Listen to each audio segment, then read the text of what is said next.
दान धर्म के आदर्श दैत्यराज विरोचन। दैत्यराज विरोचन भक्त श्रेष्ठ प्रहलाद के पुत्र थे और प्रहलाद के पश्चात ये ही दैत्यों के अधिपति बने। प्रजापति ब्रह्मा के समीप दैत्यों के अग्रणी रूप में धर्म की शिक्षा ग्रहण करने विरोचन ही गए थे। धर्म में इनकी श्रद्धा थी। आचार्य शुक्र के ये बड़े निष्ठावान भक्त थे तथा शुक्राचार्य भी इन्हें बहुत स्नेह करते थे। अपने पिता प्रहलाद जी का विरोचन पर बहुत प्रभाव पड़ा था, इसलिए ये देवताओं से कोई द्वेष नहीं रखते थे। संतुष्टिचत विरोचन के मन में पृथ्वी पर भी अधिकार की इच्छा नहीं हुई।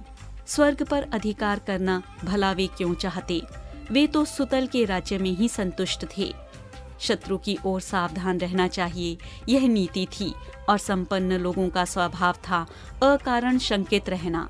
अर्थ का यह दोष है कि वह व्यक्ति को निश्चिंत व निर्भय नहीं रहने देता। असुरों एवं देवताओं की शत्रुता पुरानी है। क्यों? असुर रजोगुण तमोगुण प्रधान हैं और देवता सत्वगुण प्रधान।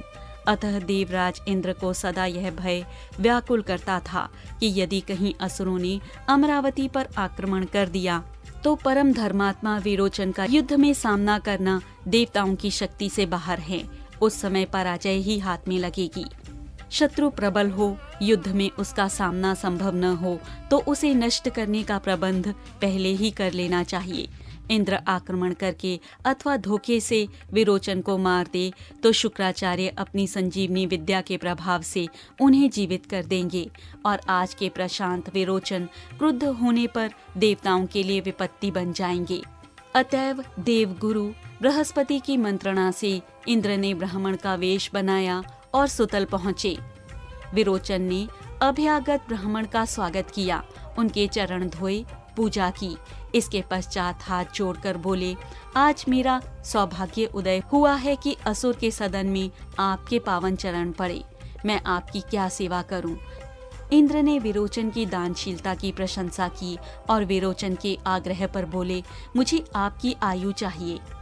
दैत्यराज का सिर मांगना व्यर्थ था, क्योंकि गुरु शुक्राचार्य की संजीवनी कहीं गई नहीं थी। किंतु विरोचन किंचित भी हतप्रभ नहीं हुए। उन्होंने प्रसन्नता से कहा, मैं धन्य हूँ, मेरा जीवन लेना सफल हो गया। मेरा जीवन स्वीकार करके आपने मुझे कृतकृत्य किया। विरोचन ने अपने हाथ से खड्ग उठाया और एक हाथ से अपना मस्तक काटकर दूसरे हाथ से ब्राह्मण की ओर बढ़ा दिया। इंद्र भय के कारण वह मस्तक लेकर शीघ्र स्वर्ग चले गए। विरोचन को तो भगवान ने अपना पार्षद बना लिया।